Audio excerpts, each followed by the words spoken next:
네, 반갑습니다. 네, 스태피에 근무하는 김석관입니다. 아마 제 리포트를 보신 분들이 일부 계실 텐데요. 리포트에 대한 있는 내용이 거의 같은 내용인데 한번 반복을 하려고 왔습니다.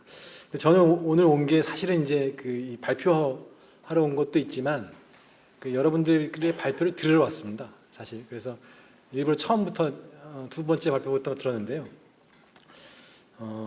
상당히 임프레시브하고요. 저는 그리고 여러 가지 생각들이 교차했습니다. 머릿속에서. 그래서 저는 사실은 이제 이쪽 교수 창업에 대해서 여러 가지 모델이 있다는 걸 소개해 드릴 텐데 그 중에서 뭘 어떻게 해야 될지에 대해서 아직 저도 잘 결정을 못 하고 있는데 오늘 발표 드리면서 좀 여러 가지 생각들이 더 복잡하게 오는 것 같습니다. 하여간 그 얘기를 좀 들려드리겠습니다. 보건의료 기술혁신에서 병원이 굉장히 중요한 역할을 하죠. 아이디어를 제안하기도 하고 최종 사용자이면서 이제는 이제 개발도 하는 거죠. 그런데 이제 창업도 병원과 의사 영역으로 들어왔습니다. 이게 재밌는 사례라서 제가 한번 이렇게 사진을 갖고 왔는데 혹시 이 선생님 아시는 분 계실 겁니다 아마. 근데 제가 이제 재밌다고 생각했던 건 제일 마지막에 이제 댓글입니다. 댓글. 수많은 천재들 중에 인성을 겸비한 몇 안 되는 교수님입니다. 꼭 대박나서 인류를 구원해 주세요. 이렇게 됐어요. 그래서 우리나라에서 의사의 지위는 환자 고쳐주는 것과 안 된다.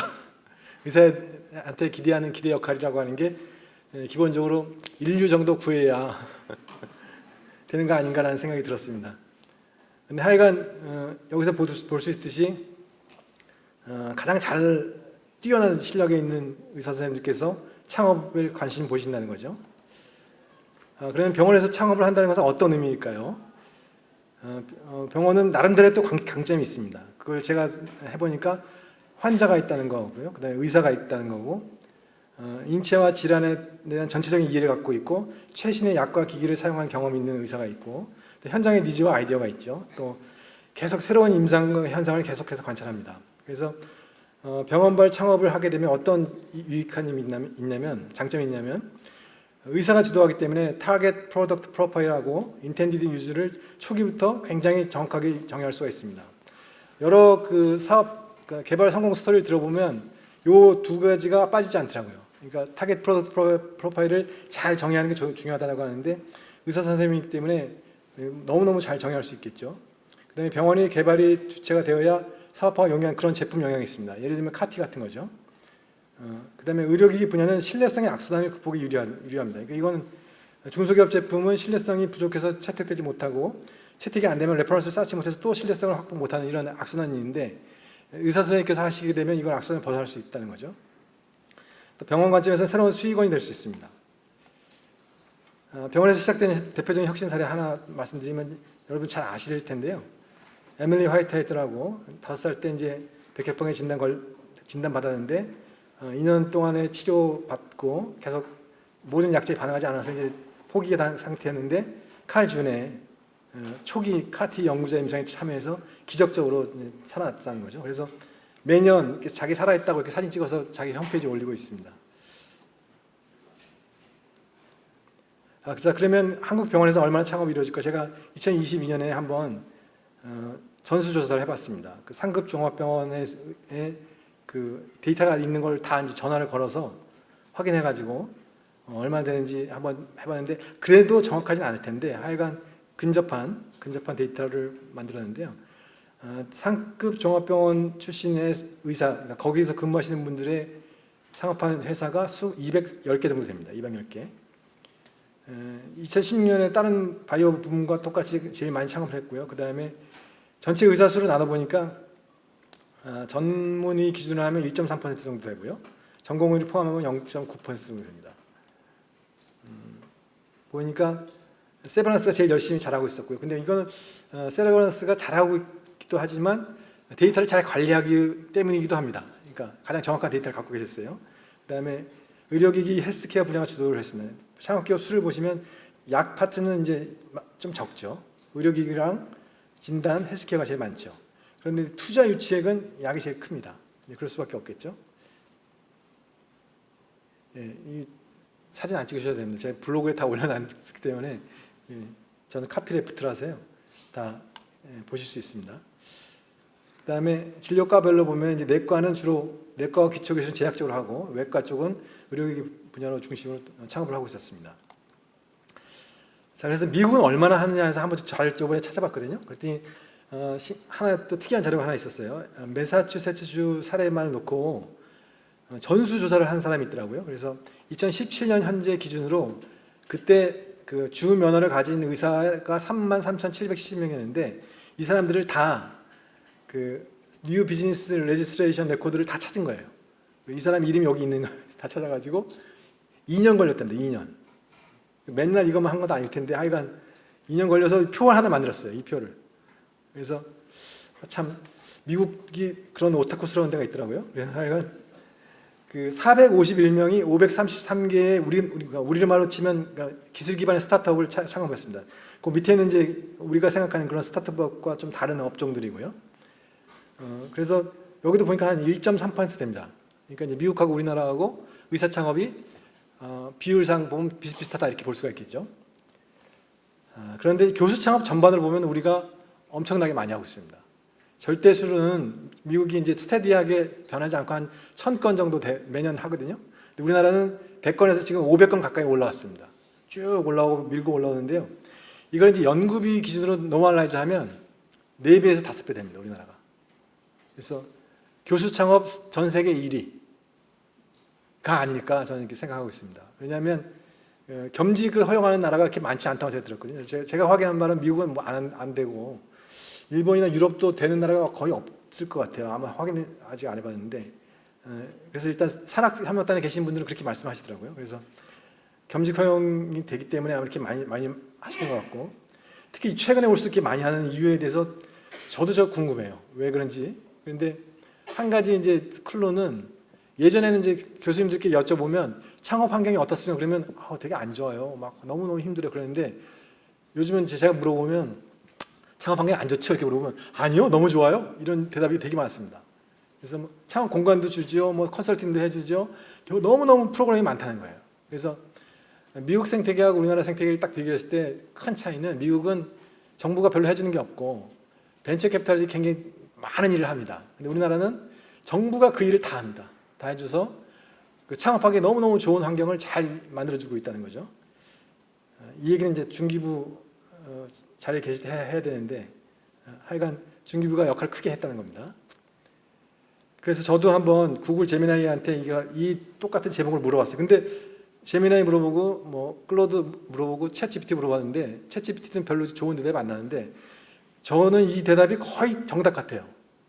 그래서 이거를 제가 약간 감동을 먹었는데 상당히 인공지능이 발전했더라고요. 그래서 이런 6가지 항목에 대해서 얘기하는데 그 세부적인 항목도 여기에 쭉 더 많이 나와 있었는데 제가 생략을 했는데 하여간 이걸 다 갖추면 성공할 것 같습니다.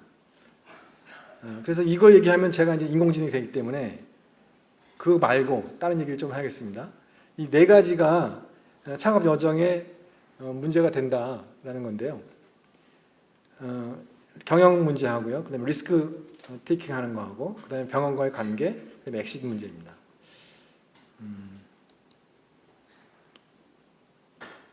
주로 이제 제도와 관련된 상황인데 요거는 뭐 좀 이론적인 상황 얘기인데 기술 혁신이라고 하는 것이 이제 기술만 있다고 되는 것이 아니다라는 겁니다. 아주 여러분들 피부로 느끼시겠지만 사업을 해보신 분들은 더 느끼겠지만 조직을 어떻게 구성하느냐 그리고 제도가 어떻게 되어 있느냐에 따라서 혁신의 성과가 굉장히 달라진다는 거죠.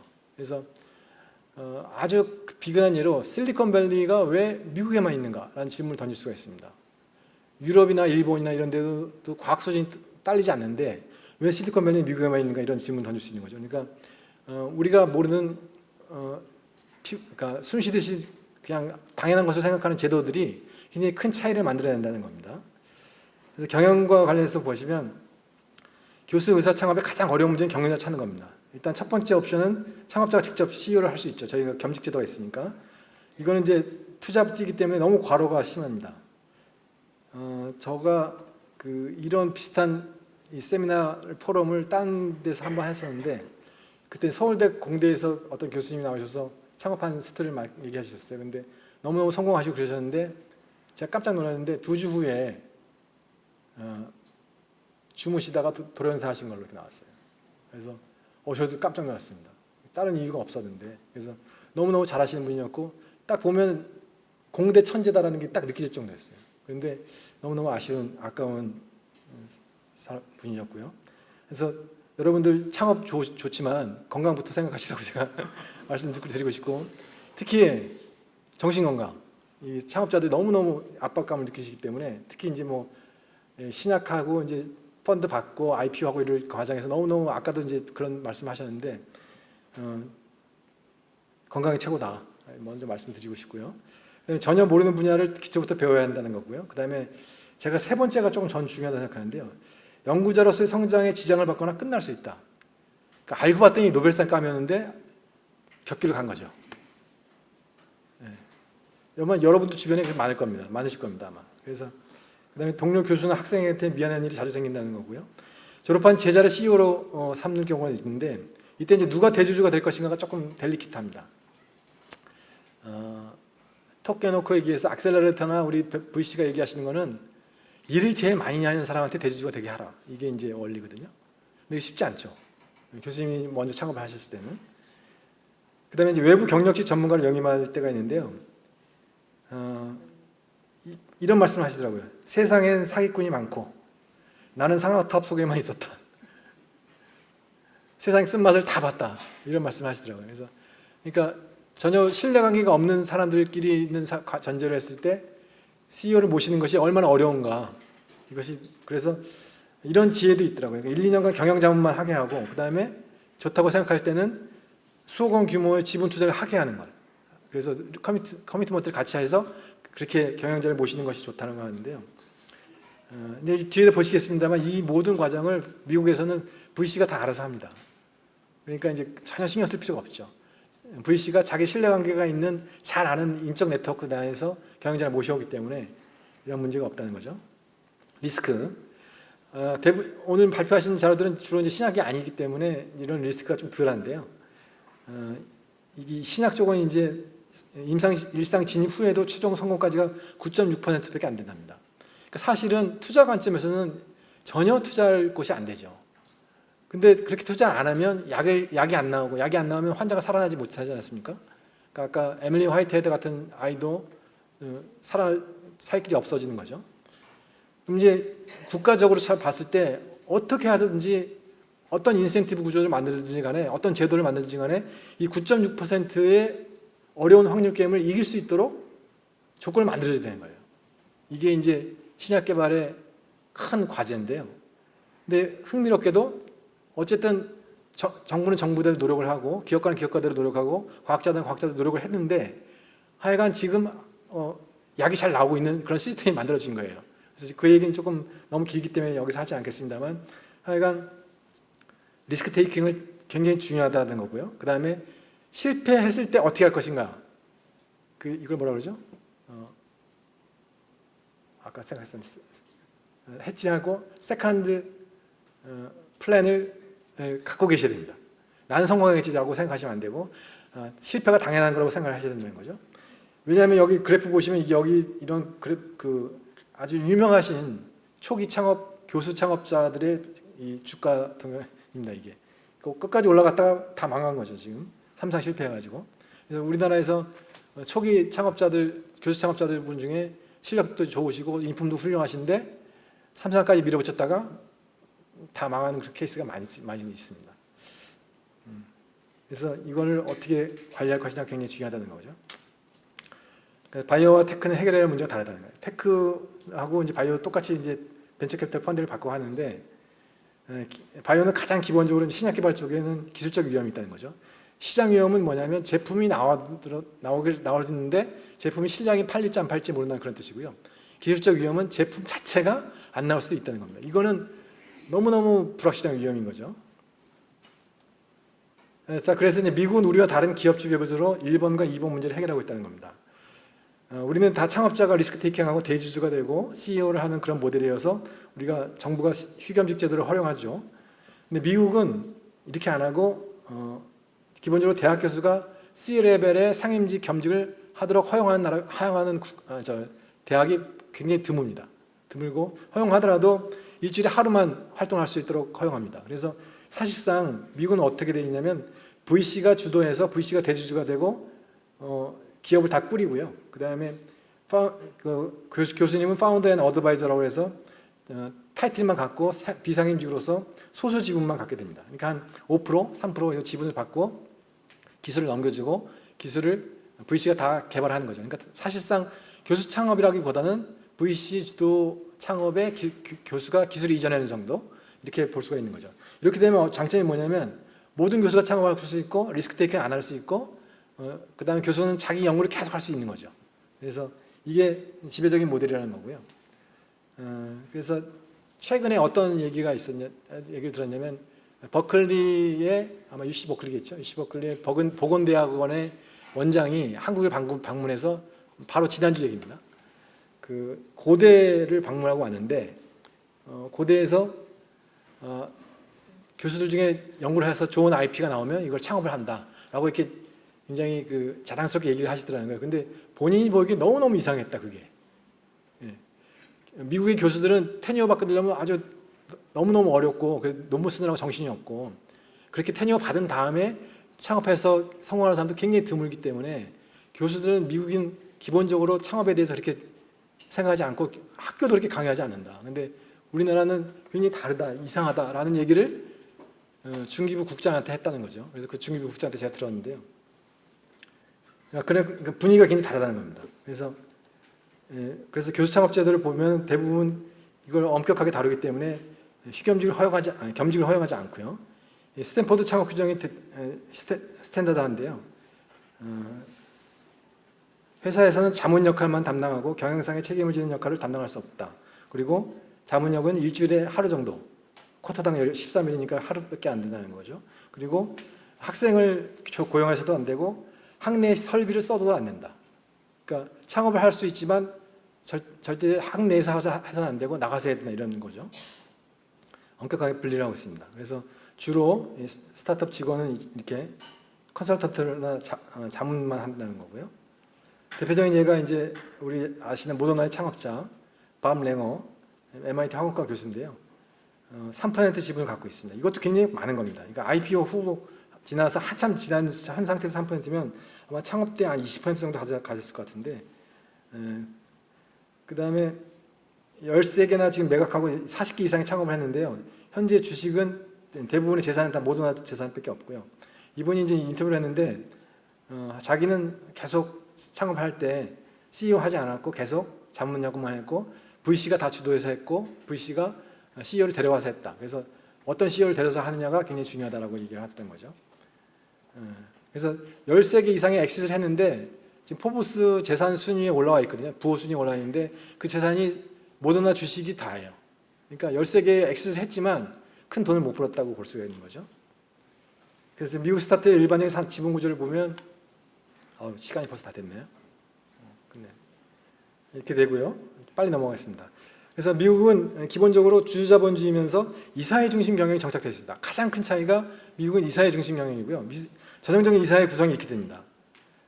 5명이면 내부 경영진이 한석을 갖고요. 외부 나머지 4명이 다 사회이사입니다. 사회이사인데 3명은 VC가 들어오고요. 그 다음에 독립사회이사는 해당 업계의 명망가를 한 분 모셔옵니다. 그래서 5명이 이사회를 꾸리면 1명만 내부이사가 되고 4명은 다 사회이사가 되는 게 전형적이라는 거죠. 왜 그러냐면 B라운드 이후로부터는 이 지분이 이쪽이 더 크기 때문에 VC 지분이 그러니까 완전 주주 자본주의예요. 그러니까 그래서 주주의 컨트롤이 이렇게 지배권이 바뀝니다. 초기에는 내부 경영 창업자가 이사회를 컨트롤하다가 지분을 더 받을수록 이게 외부 지분이 더 커지기 때문에 자연스럽게 그냥 컨트롤이 넘어가는 거죠. 이걸 한마디로 간단하게 얘기하면 미국에서는 VC 투자를 받으면 경영권을 포기하는 것이 전제되어 있습니다. 지금 우리나라가 미국 스타트업 문화를 갖고 와서 여기서 스타트업을 육성하려고 많이 노력을 하는데요. 이 간단한 한 문장을 여태까지 얘기한 사람이 없었어요. 그러니까 VC 투자를 받으면 경영권을 포기합니다. 이게 엄청나게 우리나라랑 다른 거거든요. 우리나라는 창투사, 그러니까 중기부가 하는 창투사한테 창투사 제도를 잘 보시면 어떻게 되어 있냐면 창투사 당신들은 창업자를 지원만 하고 창업자를 괴롭히지 마라. 이런 게 법안에 쭉 깔려 있는 그런 정서거든요. 그러니까 창업자 주도적인 게 살아있는 거죠.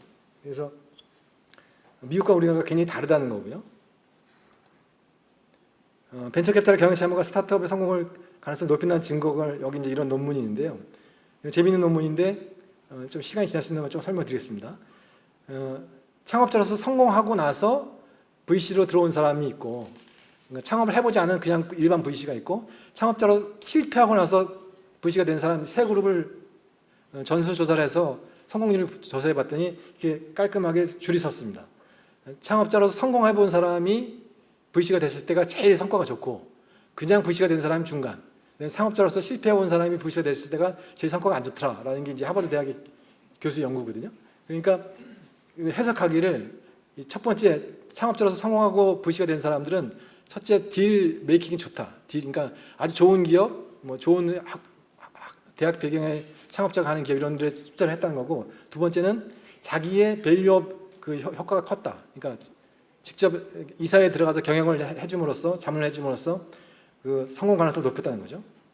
아까 발표될 때 공통적인 점들은 뭐냐면, 발표된 선생님들의 공통점은 창업해서 시작하실 때 너무너무 새로운 것들을 너무 많이 배워야 했다. 그 시행착오가 많았다. 그런 어려움들이 공통적으로 있잖아요. 근데 미국에서는 그런 어려움들이 상대적으로 적은 거죠. 왜냐하면 초기부터 이 사회를 VC가 들어와서 하기 때문에. 근데 VC는 수많은 기업들이 성공하고 실패하는 것들을 옆에서 본 사람들이거든요. 그래서 굉장히 경험이 많은 축적의 시간을 가진 사람들이라는 거죠. 그래서 미국 같은 경우는 초기 스타트업이어도 이사회 경영을 하게 되면 VC가 들어와서 경영을 자문을 하기 때문에 굉장히 원숙한 좋은 의사결정을 할 수 있는 구조가 된다는 거죠. 그래서 성공 가능성이 더 높다는 겁니다. 그래서 개별 기업으로는 이제 어떤 VC가 투자하느냐에 따라서 성공 가능 실패가 엇갈리겠지만 생태계 전반적으로 놓고 보면 성공 확률을 굉장히 높일 수 있다는 겁니다. 이게. 그래서 카티 초기 3파전에 이렇게 3파전이 있었는데 앞에 두 회사가 이제 성공했죠. 그 시작 성공을 했는데 주노는 실패했습니다. 근데 매각은 이 두 회사가 매각을 하게 성공을 했는데요. 두 개가 좀 다릅니다. 여기 보시면은 주노는 VC와 VC 파트너가 지분이 65%예요. 병원은 개발한 병원은 5%밖에 없습니다. 창업자들 6명인데 창업자 이름도 아예 없습니다. 이 명부에. 그 얘기는 아주 극히 소수 지분을 가졌거나 아니면 병원을 통해서 인센티브를 받았을 가능성이 있습니다. 그러니까 우리로서는 상상하기 어려운 구조죠. 근데 이 기업은 창업 시점에 이미 이 회사가 1억 불을 투자합니다. 창업과 동시에 1,000억을 가지고 시작한 회사예요. 그래서 4년 반 만에 15배 이득을 남기고 한 10조 정도에 팔렸죠. 한 5천억 정도 투자받아서 10조 정도에 팔려서 한 15배 정도의 이득을 남겼습니다. 카이트 파마는 이제 창업자 주도형이라고 볼 수 있는데요. 여기는 대학 교수는 아닌데 하여튼 의사가 창업을 했고 나와서 창업한 사례고, 그래서 창업자의 지분이 큽니다. 정리하면 미국 교수 창업 모델이 이렇게 세 가지가 되는데 주로 VC 주도가 일반적이라는 거죠. 그러니까 레귤러 패컬티를 유지하면서, 그러니까 어드정트 프로페서가 아니고 레귤러 패컬티를 유지하면서 상태를 유지하면서 창업하는 경우에는 다 VC 주도도 한다 이렇게 볼 수가 있겠습니다. 자, 그러면 이제 미국 모델, 한국 모델 중 어느 쪽이 좋은가 판단을 해봐야 된다는 거죠. 한국 모델의 좋은 점은 창업자에게 굉장히 권한을 많이 주고 창업자에게 그 주도권을 인정해 준다는 겁니다. 그리고 대주주가 될 수 있도록 해준다는 거고, 또 겸직도 허용해 주고요. 그래서 과로가 문제긴 하지만 그걸 잘 돌파하시는 분들은 5개까지 창업도 하신다는 거죠. 지금 그 카이스트 창업원 원장님이 2개를 엑시트 하시고 3개를 지금 하고 계시던가 그러죠. 그렇지만 이제 한국은 제도적 문제 때문에 VC 주도물이 어려운 상태입니다.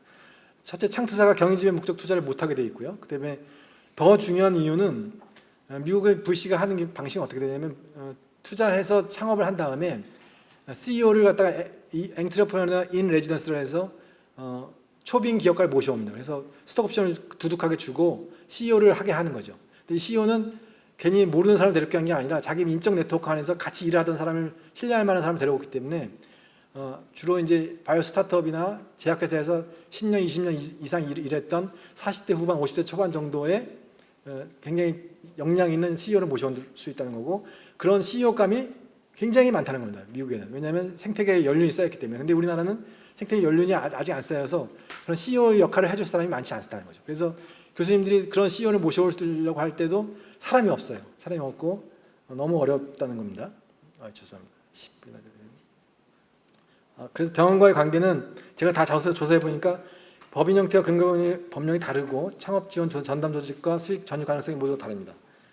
그래서 학교 법인인 경우하고 국립대학 법인인 경우, 그다음에 재단 법인인 경우 다른데, 여기 재단 법인이잖아요. 여기는 자회사처럼 할 수가 없죠. 그래서 계속 팔로우 투자를 하는데 3%인가 5%를 유지하면서 그 이상 못 넘게 계속 투자를 하는 걸로 알고 있습니다. 그래서 병원의 유인이 적기 때문에 더 케어를 못 받아요. 그러니까 뭔가 병원과의 관계가 잘 좋으면 더 좋은 케어를 받을 수 있을 텐데, 그다음에 엑시트 문제가 있죠. 그래서 이건 법처선 문제 때문에 우리가 바이오 특성을 고려하지 않고 있다는 겁니다. 미국은 이게 미국 그래프인데요. 바이오 기업이 여태까지 1000개가 상장했는데 그 중에 900개가 적자 상태에서 상장을 했고요. 일반 기업 전체적으로도 보면 적자 기업이 42% 상태에서 적자 상태에서 창업을 했습니다. IPO를 했고요. 그 다음에 10년 이상 적자를 상태로 유지해도 아무 문제가 없습니다. 미국은 시가총액만 보기 때문에. 그래서 우리나라는 이게 이렇지 않고 매출과 순이익을 내라는 거거든요. 그러니까 제조업 기준으로 이걸 잣대를 들이대는 거죠. 그러니까 엄격하게 얘기하면 우리나라는 코스닥이 바이오를 수용할 수 없는 구조입니다. 없는 구조고, 여기는 제조업만 하라는 그런 메시지가 될 수가 있습니다. 바이오 하려면 이 나스닥 가라는 거죠. 그래서 이런 것들을 정리를 할 수가 있고요. 그래서 이게 마지막인데요. 그래서 저는 이제 미국 따라하는 게 좋은가, 한국 생태계가 좋은가, 그래서 여러분 들어보시면 아시겠습니다만 미국 생태계가 또 좋은 점이 있거든요. 그래서 여러분 생각은 어떠신가, 저는 그게 좀 궁금합니다.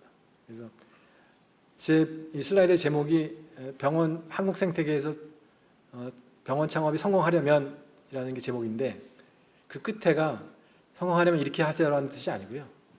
어떻게 해야 됩니까? 라는 게 숨어있는 말씀이었습니다. 그러니까 두 개 중에 어떤 게 좋은지 여러분들 의견들 좀 듣고 싶습니다. 시간 너무 많이 썼네요.